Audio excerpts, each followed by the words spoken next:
Welcome to the Grand Prix 24/7 podcast, your weekly insight into the world of Formula One.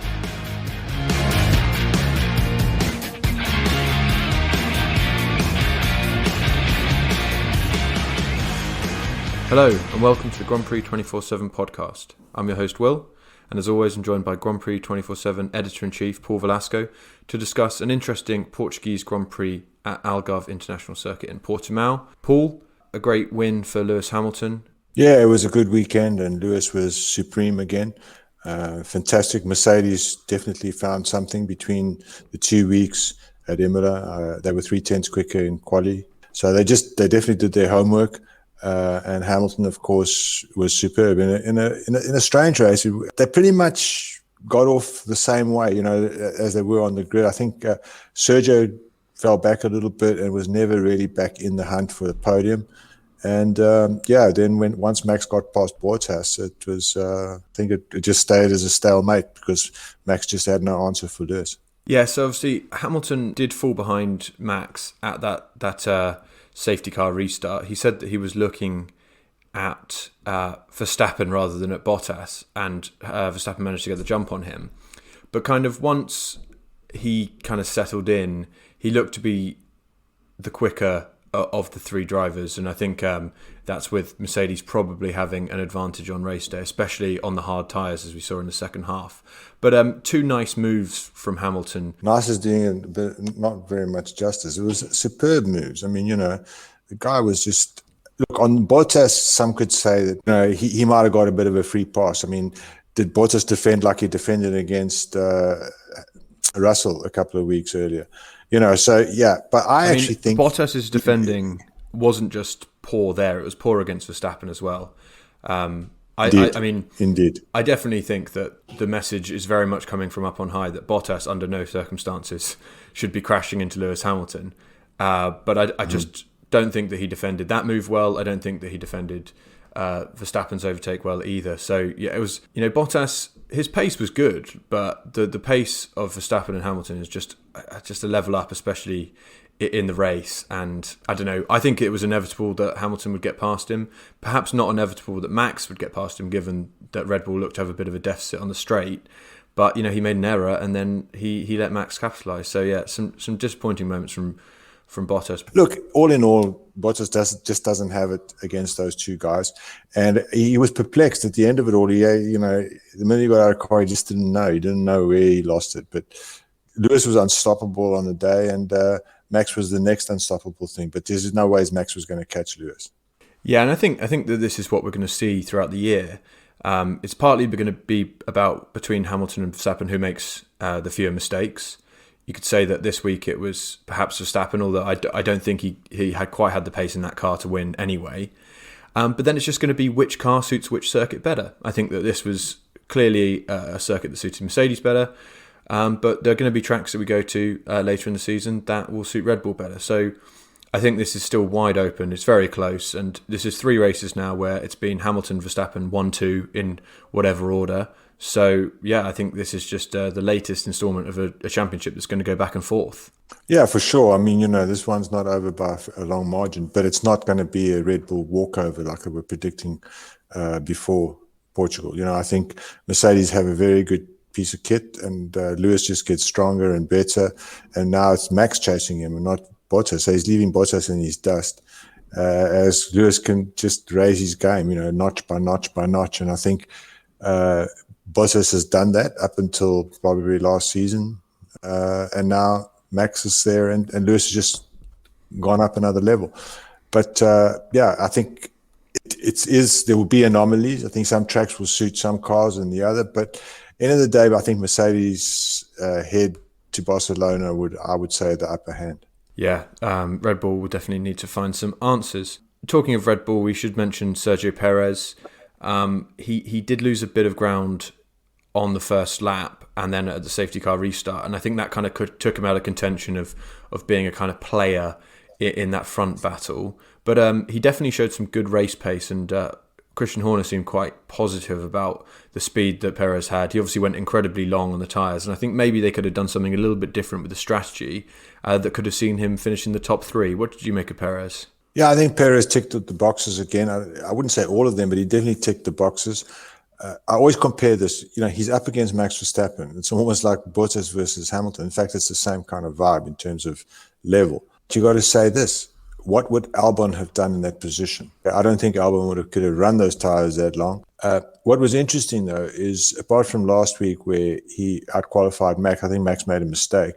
It was only a couple of tenths off Max in qualifying this time. So he's far closer than Albon's ever been.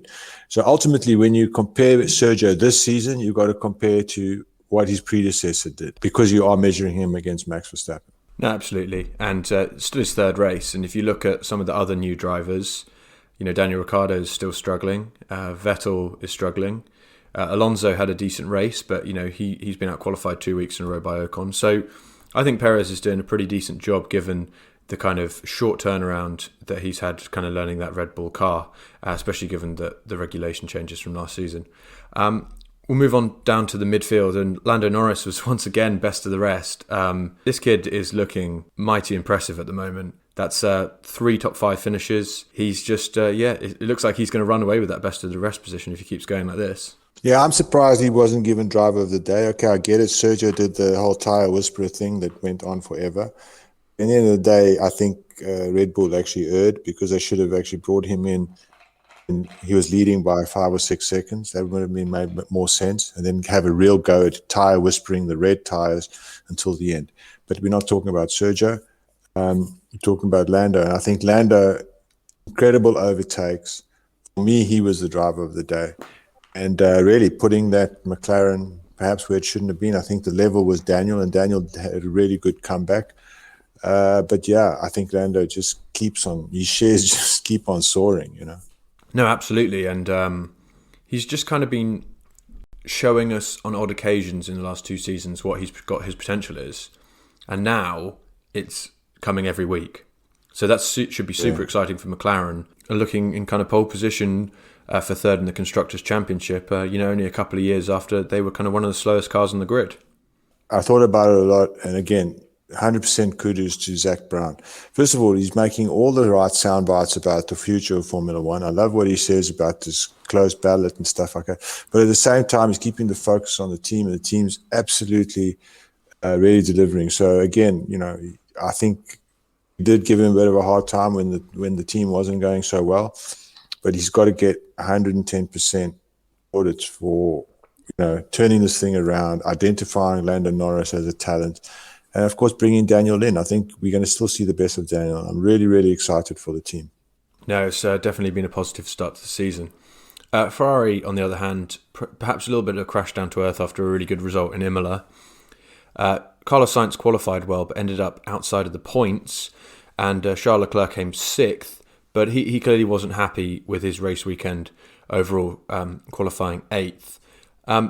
They're definitely in the same ballpark as McLaren. And maybe if Norris wasn't kind of driving so well, it would be a little bit tighter. But Ferrari got some work to do still.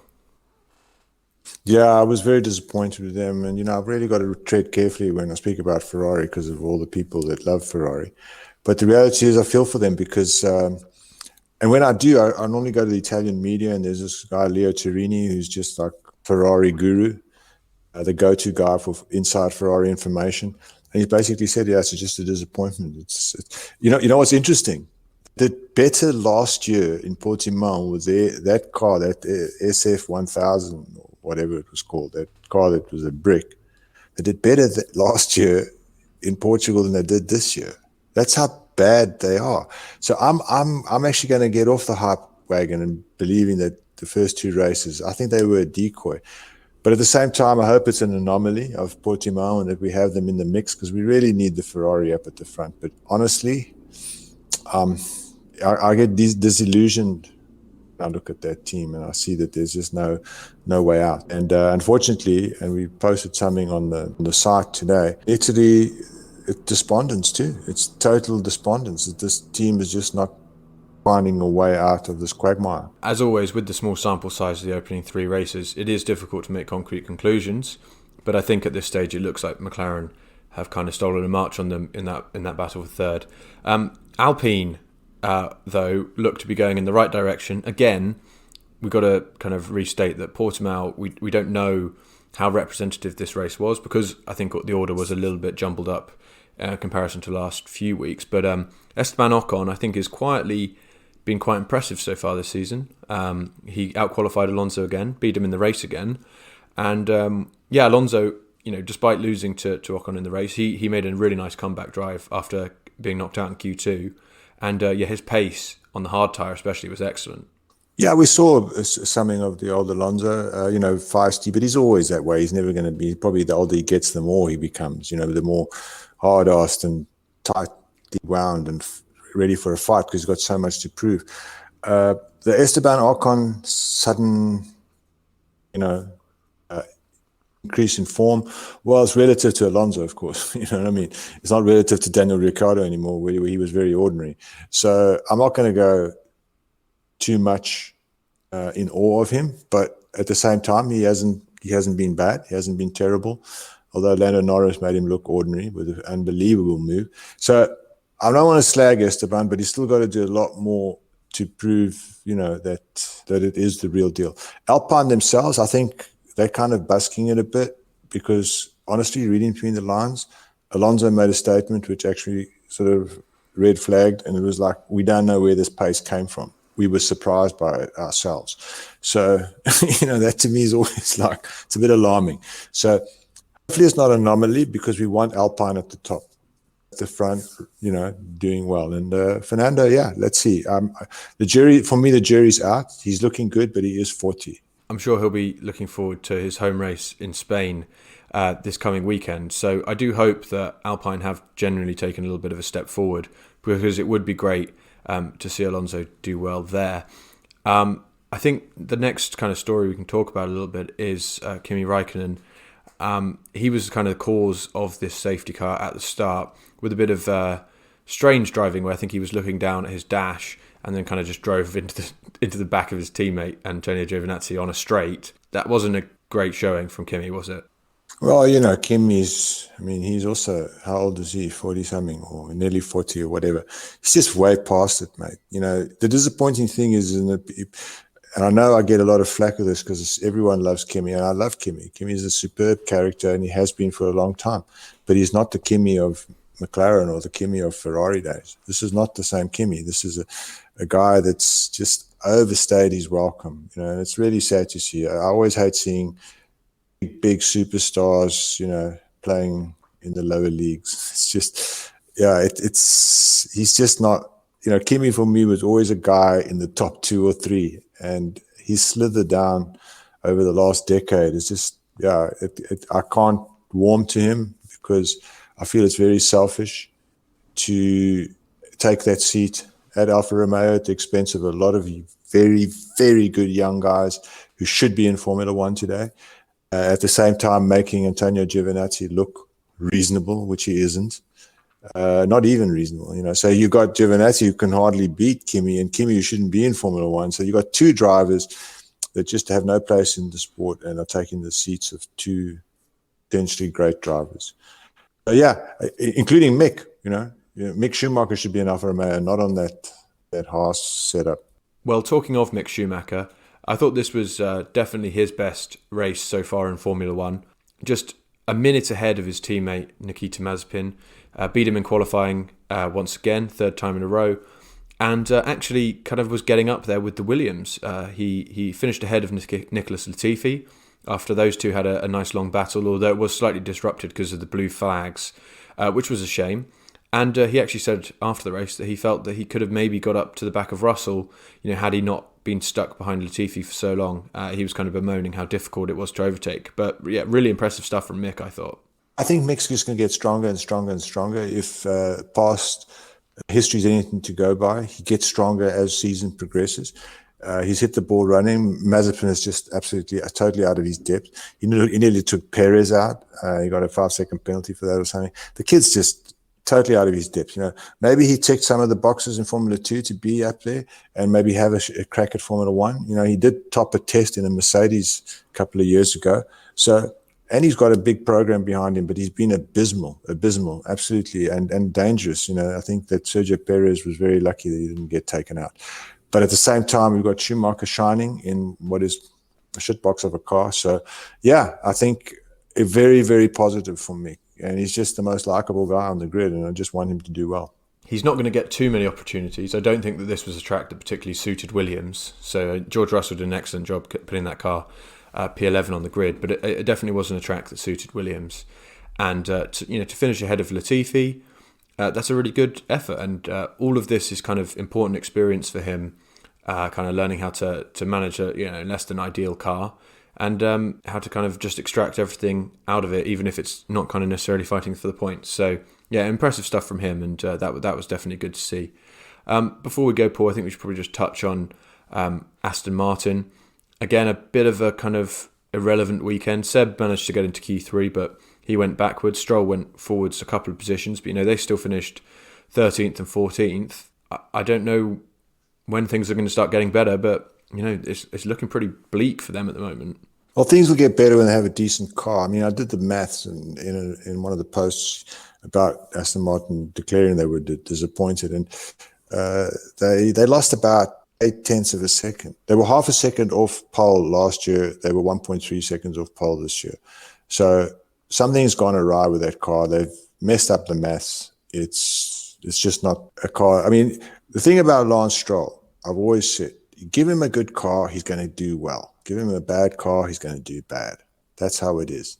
And this weekend was an example of that.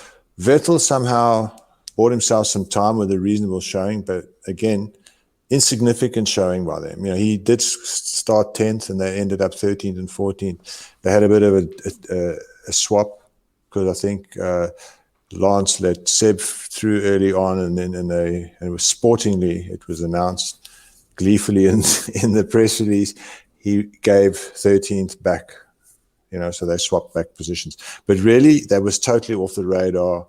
And honestly, I would give any money to be a fly on the wall when Lawrence gets a debrief. Seriously.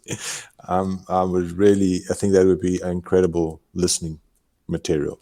Yeah, it's not going well so far, and definitely not the start to the Aston Martin era in Formula One that they would have hoped for.